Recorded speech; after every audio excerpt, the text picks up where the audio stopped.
Bos días de novo e continuamos co tema de bioloxía, en concreto co tema 6. E hoxe vamos a afondar un poquinho nas enfermidades do aparello ou sistema endócrino. Concretamente, vamos retomar a explicación do anterior día e teremos dous tipos de enfermidades, as que están vinculadas á falta da hormona, que chamaremos hipofunción, e as que están vinculadas ao exceso da hormona en sangue, é dicir, hiperfunción. Concretamente, teremos o ananismo, o hipotiroidismo e a diabetes. Ben, o ananismo é un tipo de enfermidade que está vinculada á hormona do crecemento. En concreto, as persoas que padecen o ananismo significa que a súa hormona de crecemento non está funcionando correctamente e por iso esas persoas non crecen normalmente. É o exemplo, do futbolista Messi. Cando era moi pequeno, fixéronlle varias probas para poder verificar se presentaba o ananismo ou non. Neste caso, para suplir a enfermidade, o que é preciso é engadir na dieta a hormona de crecemento.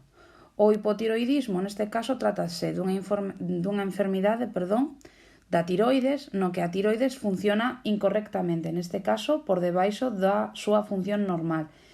E normalmente está vinculada a un cuadro de síntomas como un cansanzo excesivo, nerviosismo, alteracións do sono, cambios moi drásticos do peso.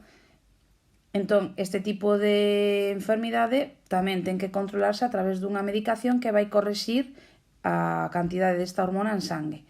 E a diabetes é un problema vinculado á presencia da insulina, que é a hormona que se produce para controlar a cantidade de glucosa que hai en sangue, que neste caso ou non funciona correctamente ou non se dá orden para que a insulina sea producida. E no caso das de exceso de hormonas, temos o hipertiroidismo e o xigantismo. O hipertiroidismo neste caso é que a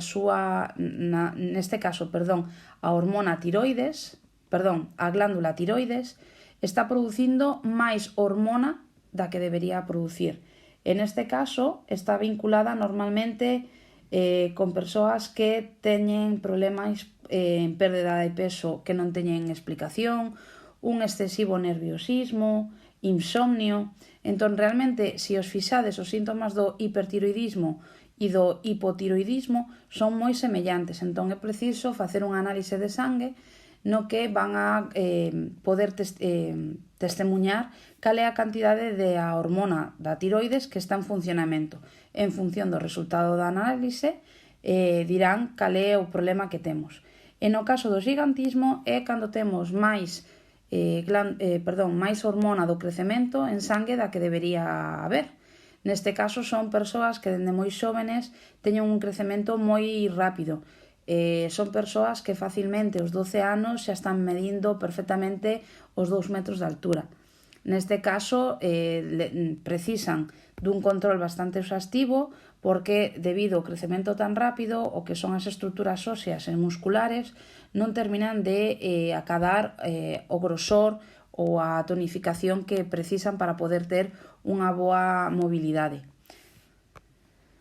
Ben, para evitar ter problemas hormonais, podemos resumir as medidas correctoras que podemos ter na nosa vida cotidiana a 3. A primeira é intentar manter unha dieta equilibrada. Normalmente, manter unha dieta equilibrada vai poder permitirnos, por exemplo, en certa maneira, predecir a aparición da diabetes tipo 2. Debemos tamén practicar deporte de forma regular. O consumo de enerxía está vinculado tamén ao movimento das hormonas en sangue. Ese movimento de sangue vai facilitar que en todo momento haya un control exacto da cantidade de cada hormona que hai en sangue. E por outra banda, controlar as sustancias que se inxiren. Neste caso, sobre todo as que sean dopantes. Por exemplo, hai moita xente que ten que tomar hormonas debido a problemas médicos. Neste caso non sería un problema, sempre cando estean pautadas por un médico.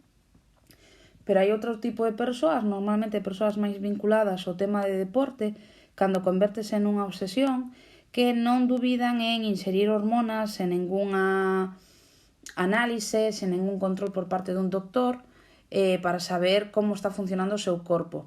E ademais hai outras sustancias químicas como poden ser o alcohol, as drogas, as bebidas enerxéticas que realmente poden inactivar ou activar demais determinadas hormonas. Ben, para cambiar un pouco de temática vamos a comezar co aparello locomotor. Neste caso, nos o que vamos a falar del é un pouco o significado. O aparello locomotor é aquel que nos vai permitir o movimento do noso corpo. Concretamente está formado por dous grupos diferentes de estructuras. Por un lado temos o sistema esquelético e por outro lado temos o sistema muscular. Concretamente, o sistema esquelético ten osos, articulacións e ligamentos e o sistema muscular ten os músculos e os tendóns. Ben, neste caso vamos a falar primeiro do sistema esquelético e concretamente vamos a repasar as funcións que teñen. Neste caso, o conxunto de osos que temos teñen como principal función dar forma e soporte ao corpo. Gracias á colocación das estruturas óseas que temos, podemos camiñar erguidos. Por outra banda, soen protexer os órganos internos. Por exemplo, no caso do peito, temos as costelas que protexen os pulmóns e o corazón. Son as encargadas de almacenar o calcio e o fósforo que é preciso para poder manter unha boa estrutura ósea. E por outra banda, producen células sanguíneas na médula ósea, importantes para todo o que é o sangue, as células especiais de defensa, os glóbulos vermellos. Ben, vamos a falar primeiro da clasificación dos osos. O primeiro que temos que dicir é que son estruturas ou órganos vivos dunha consistencia dura, vale? Cando falamos de consistencia dura é que son moi duros. Concretamente están formados por unha mistura de sales de calcio e de fósforo e unha estrutura nova que é o coláxeno. Neste caso é unha sustancia fibrosa. O coláxeno, para que vos me entendades, é como se fora unha rede, vale? Que está formada por cadrados moi regulares e as sales, neste caso do fósforo e do calcio, intercalaránse neses ocos, facendo que a estrutura pouco a pouco sea cada vez máis definida, vale? A parte desto, os osos vamos tamén a poder clasificalos. Neste caso, os vamos a poder clasificar por forma. Por unha banda teremos os osos curtos, por outro lado, os longos e por outra banda os planos. Concretamente, retomando a explicación que tedes no libro, os osos curtos son os que nos veríamos no caso das vértebras. Neste caso teñen forma cúbica ou redondeada. Tamén os podemos atopar nos osos dos dedos da man, o que son os carpos ou os tarsos no caso dos pés. Os osos longos serían os que nos encontramos con forma máis alongada, como por exemplo o fémur, o radio ou o cúbito, que son os osos que temos nas extremidades. En este caso, a súa función é dar sostén e permitir o movimento. E por último temos os osos planos, que neste caso que teñen como función principal é a de protección, como é o caso dos osos do cráneo ou das escápulas, no caso da espalda ou omóplatos, que protexen a parte traseira da espalda, onde nós teríamos a parte traseira dos pulmóns. Ben, tamén podemos falar das partes do oso. Mirade, por unha banda temos no esquema do libro, na parte esquerda, as tres partes definidas dun oso. A epífise é a parte terminal do oso, é o que está máis no extremo, vale? Por eso o vedes na parte superior e inferior.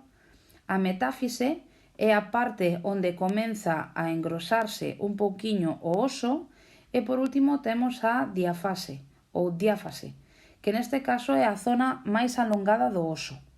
Ben, dentro dese conxunto de zonas marcadas, o que nos vamos a topar son 5 tecidos moi diferenciados do oso.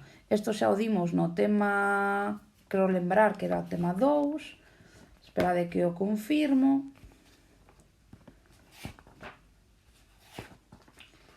Non, concretamente está no tema 1 do libro, cando falamos dos tecidos, vale? E falamos do tecido óseo. Ben, neste caso o que vamos a ter é o primeiro, o que veis de cor máis ben tirando a vermello, é o que se llama o tecido óseo esponxoso. Neste caso, é o que vai a estar na parte final dos osos e na maior parte do interior dos osos. Neste caso está constituído por unha estructura formada por tabiques que van a estar rodeados de pequenos espacios. É como se dixéramos que houbera ocos que non se houberan recheado de sustancia. O seguinte que aparece é a médula ósea vermella. Neste caso é a sustancia química que vai encher esos osos que estábamos falando do tecido óseo esponxoso. É esta médula ósea vermella a encargada de producir as células sanguíneas. Por tanto, é moi importante que saibades isto. Por outro lado, temos a médula ósea amarela, que en este caso é un tecido de tipo adiposo, que o que vai facer é recubrir a cavidade medular, é dicir, a parte máis central do oso. Despois temos o tecido óseo compacto, que en este caso é toda a diáfase dos osos longos, e normalmente o que tamén arrodea a parte externa de todos os osos. Neste caso son os encargados de dar a maior rigidez o oso. E por último temos o que se chama a cartilaxe de crecemento, que realmente é a estrutura por onde o oso crece. No momento que o oso termina de crecer, este oso empeza a calcificarse, porse máis duro. E por outra banda, e para rematar, falaremos das articulacións. Concretamente son estruturas que van unir varios osos, o mínimo é que sean 2 osos. Para clasificarlas, o vamos a facer en función da súa mobilidade. As primeiras son as móviles, son aquelas que teñen bastante amplitude de movimento. Por exemplo, os eonllos. Os podemos rotar en círculos adiante e atrás. Por outra parte, temos os semimóviles, que neste caso van a ter unha limitación de movimento debido á aparición dos cartilaxes e dos ligamentos. Por exemplo, as vértebras. E por último temos as que consideraremos inmóviles, que non teñen prácticamente ningún tipo de movimento. Neste caso serían, por exemplo, os osos do cráneo, que realmente as estruturas onde entran en contacto un con outro oso do cráneo chámanse suturas. No libro tedes un esquema bastante detallado das 3 tipoloxías de articulación que podedes ter. No caso das móviles explica perfectamente onde estarían os ligamentos, onde estaría o menisco e, sobre todo, onde estaría o líquido sinovial, que é o líquido que facilita a mobilidade da articulación, sen que en ningún momento os osos rocen un contra outro. Normalmente, para conter este líquido e conter o que é a articulación, temos o que se chama a cápsula sinovial. Se algún de vos ten a manía de triscar habitualmente os osos da man, moitos fisioterapeutas desaconsellan facer isto porque é moi probable que de exceso de triscalos podase romper a cápsula sinovial e a longo prazo, por non dicir cando terades 80 anos, 90 anos, poidades ter problemas de articulacións, vale? No caso das semimóviles, os aparece detallado o debuxo dunha vértebra e realmente os explica ben como estarían colocados os discos intervertebrais, que realmente o que van a facer é liberar ou amortiguar o efecto do roce dunha vértebra con outra. E por último tedes o debuxo das articulacións inmóviles, neste caso co exemplo do cráneo, onde se vería a sutura frontoparietal, que é a que está por diante na zona da frente, e a sutura interparietal, que é a que unen os dos laterais do cráneo. E pola parte traseira teríamos a sutura parieto-occipital, vale? O occipital é o oso que está na parte traseira.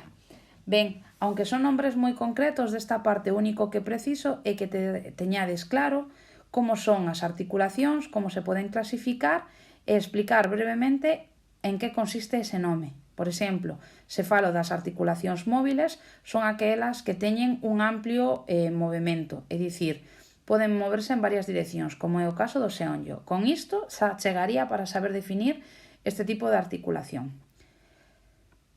Ata o próximo día, chicos.